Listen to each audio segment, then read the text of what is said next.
नमस्कार। आज हम इस वीडियो में चर्चा करेंगे टेंसेस में फ्यूचर सिंपल और इंडेफिनिट टेंस के पार्ट थर्ड के। और इस पार्ट थर्ड में हम जानेंगे वाक्य रचना। तीसरे प्रकार के जो वाक्य हैं इंटरोगेटिव सेंटेंसेस उनकी और इंटरोगेटिव नेगेटिव सेंटेंसेस की। इंटरोगेटिव सेंटेंसेस अर्थात प्रश्नवाचक वाक्य।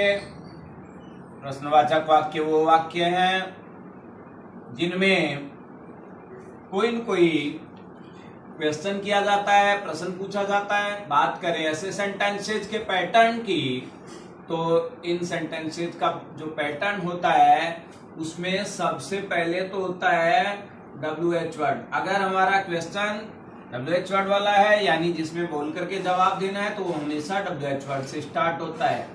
और अगर यस नो में आंसर देना है तो वो हेल्पिंग वर्ब से शुरू होता है। और इस टेंस की हेल्पिंग वर्ब है विल शैल। तो सबसे पहले WH वर्ड अगर होता है तो वो होगा, फिर विल शैल होगा। विल शैल के बाद सब्जेक्ट होता है। सब्जेक्ट के बाद होती है सब्जेक्ट प्लस मैन वर्ब की first form plus object plus other words होते हैं, और लास्ट में होता है क्वेश्चन मार्क। ये सेंटेंस पैटर्न आपको हर प्रकार के वाक्यों का याद होना चाहिए, क्योंकि ये हमें सेंटेंस फॉर्मेशन में मदद करता है। अब इस बात को हम कुछ एग्जांपल्स के द्वारा समझते हैं।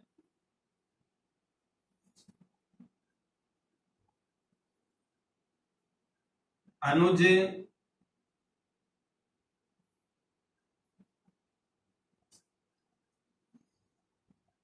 कल सुबह किसके साथ खेल रहा होगा?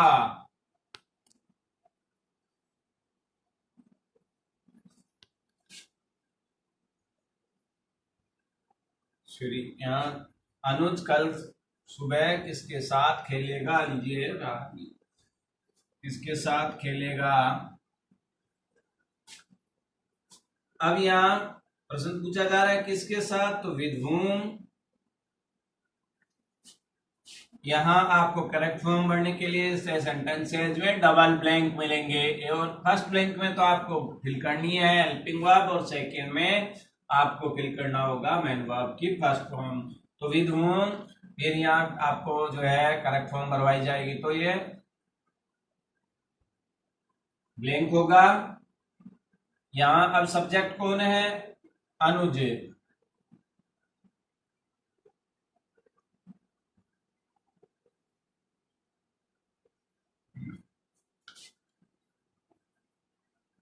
अब की बात है इन द मॉर्निंग टुमारो। ये इसका ट्रांसलेशन हुआ। ध्यान दें कैसे हुआ ट्रांसलेशन। अगर हम थोड़ा सा स्ट्रक्चर के अकॉर्डिंग चलें, यहां सबसे पहले तो WH वर्ड आ रहा है किसके साथ, तो विद whom हम यहाँ रख देंगे किसके साथ की अंग्रेजी। फिर यहाँ हमको हेल्पिंग वर्ब में से एक उठाना है विल शैल। और ये कैसे उठाया जाएगा, ये आपको बताया है कि यहाँ सब्जेक्ट अगर आपका आई और वी है तब तो लाना है आई और वी के साथ तो शैल। और बाकी सारे जो भी हैं इन आई और वी के अलावा अगर कोई सब्जेक्ट आ रहा है, कोई कर्ता आ रहा है, तो शेष कर्ताओं के साथ क्या आना है? शेष कर्ता के साथ हमें लाना है विल। अब यहाँ अनुज आई और वी नहीं है, इसलिए यहाँ विल ले लिया। सब्जेक्ट बात किसकी हो रही है? पैसा पैटर्न में हमारे पास विल हेल्पिंग वर्ब के बाद सब्जेक्ट है, तो सब्जेक्ट यहाँ बात अनुज की हो रही है, अनुज सब्जेक्ट है। उसके बाद मैन वर्ब की फर्स्ट फॉर्म मैन वर्ब काम क्या करेगा? खेलेगा, तो प्ले।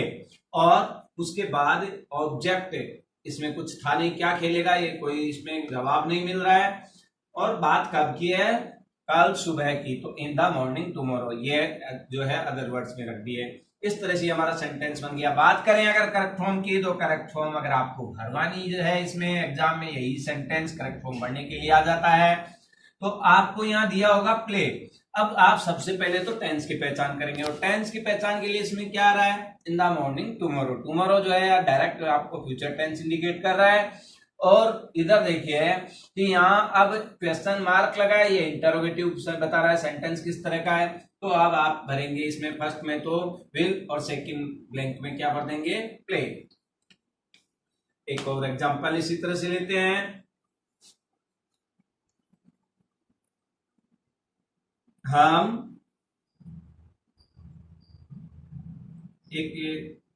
हम अगले साल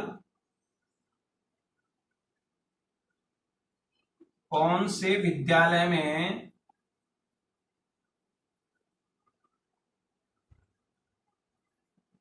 अध्ययन करेंगे।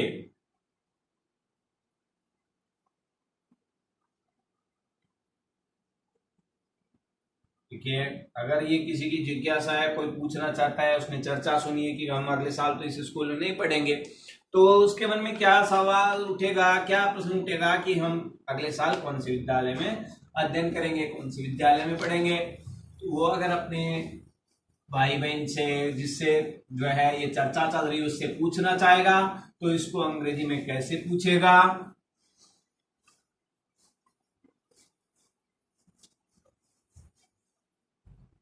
वो कहेगा, ट्रांसलेशन क्या होगा इसका, in which school shall we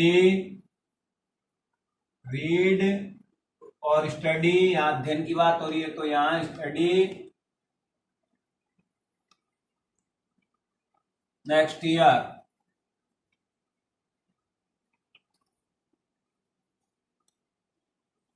और यहां आपको अगर करेक्ट फॉर्म भरवाएंगे तो इसमें स्टडी दिया जाएगा एग्जाम में। अब ध्यान दें कैसे इसका ट्रांसलेशन हुआ और कैसे आपको इस तरह का बनाया। यहाँ पहले पूछा जा रहा है, ये भी एक तरह का WH वर्ड है, कौन सी स्कूल में, तो इन विच स्कूल हमने सबसे पहले रख दिया। अब यहाँ वी, सब्जेक्ट कौन है, वी, तो वी के साथ क्या यूज करेंगे, सेल। तो सेल ले लिया हेल्पिंग वर्ब के रूप में, फिर वी सब्जेक्ट हो गया। और अब मेन वर्ब क्या है, काम क्या करेंगे, स्टडी, अध्ययन करने का, तो स्टडी। और कब की बात है, नेक्स्ट ईयर। तो पहचान के तौर पर इसमें नेक्स्ट ईयर आ रहा है और इंटरोगेटिव मार्क, इसका मतलब इंटरोगेटिव सेंटेंस है। तो अब हमें क्या पढ़ना था, सेल प्लस मेन वर्ब की फर्स्ट फॉर्म। इसी तरह से अगर एक जो है हम यस नो में आंसर वाला लेते हैं एग्जांपल, तो वो भी देखें। क्या रमेश कल शाम को हमसे मिलेगा।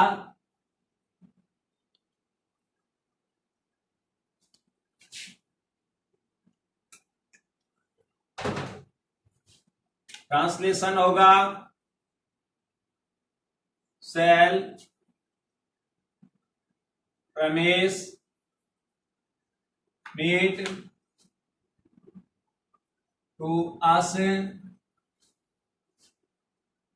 in the evening tomorrow।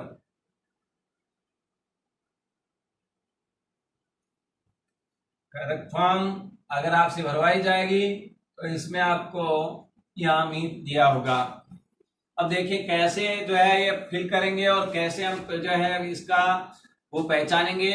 अगर करेक्ट फॉर्म भरे तो करेक्ट फॉर्म भरते समय इसमें आपको सबसे पहले दिखाई दे रहा है टुमारो, ये पहचान पता चल रही है इसकी।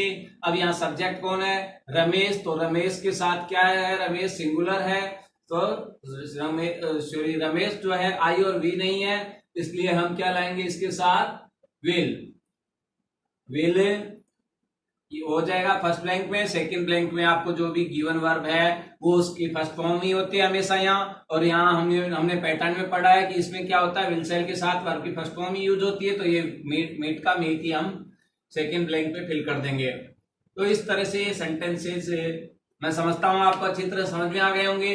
अब हम बढ़ते हैं अगले प्रकार के जो वाक्य हैं, इंटरोगेटिव नेगेटिव सेंटेंसेस, उनके बारे में जानेंगे। इसके जो इंटरोगेटिव नेगेटिव सेंटेंसेज हैं, जिन्हें नकारात्मक प्रश्नवाचक वाक्य कहा जाता है। वो नहीं का भी बोध कराते हैं, इनमें निषेधता भी होती है और क्वेश्चन भी पूछा जाता है। ऐसे सेंटेंसेज में बस केवल नोट बढ़ जाता है और बाकी पैटर्न सेम ऊपर वाले सेंटेंसेज की जैसे होता है, इंटरोगेटिव सेंटेंसेज की जैसे ही। सबसे पहले होता है WH वर्ड। WH वर्ड के बाद हेल्पिंग वर्ब, और हेल्पिंग वर्ब क्या इस टेंस के लिए? विल, शैल। फिर आ जाता है सब्जेक्ट, और सब्जेक्ट के बाद बढ़ जाता है नोट। बस ये ध्यान रखना है कि इनमें नोट बढ़ता है, और नोट का कहां बढ़ता है? सब्जेक्ट के बाद। फिर होता है मेन वर्ब की first form plus object plus other words, और लास्ट में क्वेश्चन मार्क। तो ये हम देख रहे हैं कि इसमें कोई बहुत बड़ा अंतर नहीं आता है, केवल सब्जेक्ट के बाद नोट बढ़ जाता है। अब एग्जांपल से हम कुछ इसके जो है स्ट्रक्चर को एग्जांपल्स लेकर समझेंगे।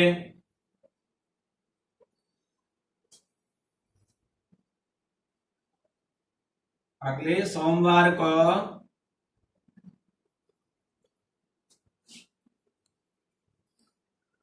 तुम विद्यालय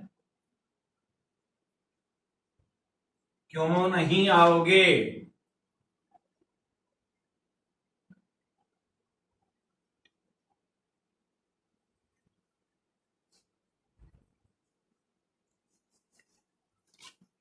ये हमारा सेंटेंस है। अब इसका ट्रांसलेशन होगा,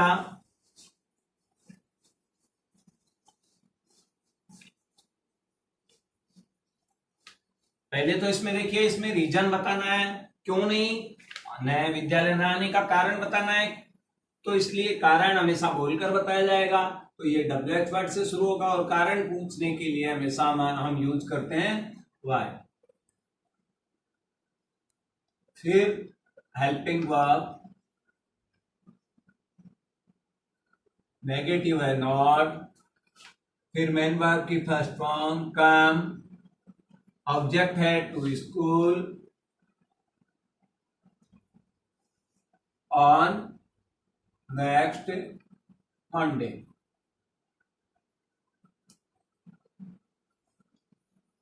बात करें करेक्ट फॉर्म की, तो करेक्ट फॉर्म के लिए आपको यहाँ नॉट, इसमें नेगेटिव भी दिया होता है और मेन वर्ब की फर्स्ट फॉर्म भी दी हुई होती है।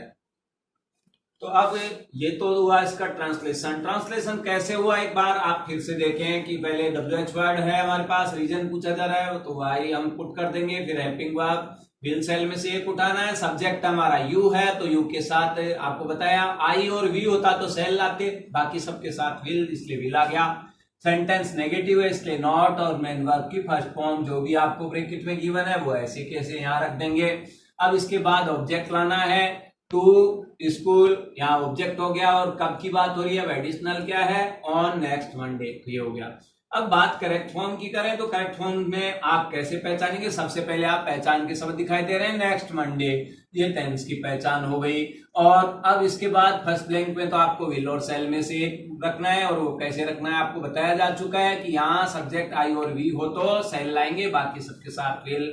और अगले जो सेंटेंस जो दूसरा ब्लैंक है उसमें नोट का मैसे कैसे आ जाएगा, क्योंकि हमने पैटर्न में पढ़ा है कि नोट के साथ इस टेंस में वर्ब की फर्स्ट फॉर्म ही होती है।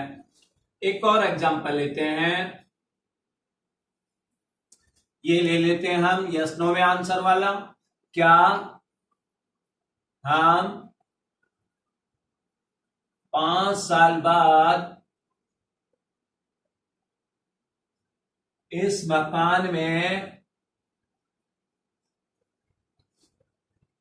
नहीं रहेंगे?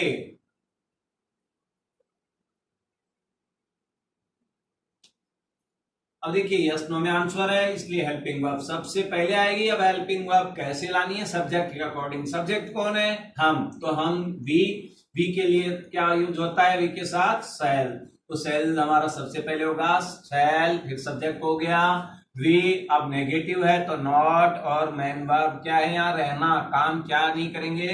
रहने का। तो shall we not live in this house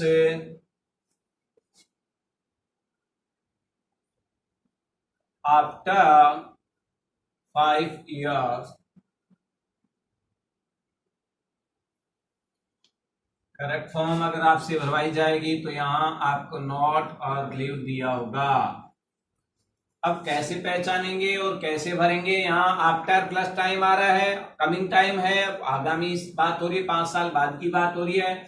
यहाँ सब्जेक्ट वी है, इसलिए फर्स्ट ब्लैंक में तो हमने सेल भर देंगे। और सेकंड में आपको बताया कि अगर सेंटेंस इंटरोगेटिव नेगेटिव सेंटेंस है, देखिए यहाँ ब्रैकेट में नॉट है और पीछे क्वेश्चन मार्क लगा, इससे पता चलता है कि हमारा सेंटेंस इंटरोगेटिव नेगेटिव है। तो नॉट और मैन वर्ब की फर्स्ट फॉर्म जो यहाँ गिवन है वो ऐसे कैसे सेकंड ब्लैंक में पुट कर देंगे। फ्रेंड्स, आपको हमारा वीडियो कैसा लगा कमेंट में जरूर बताएं। और अगर आपने अब तक हमारा चैनल सब्सक्राइब नहीं किया है तो आज ही सब्सक्राइब कर लें और इसे ज्यादा से ज्यादा शेयर करें। थैंक्स।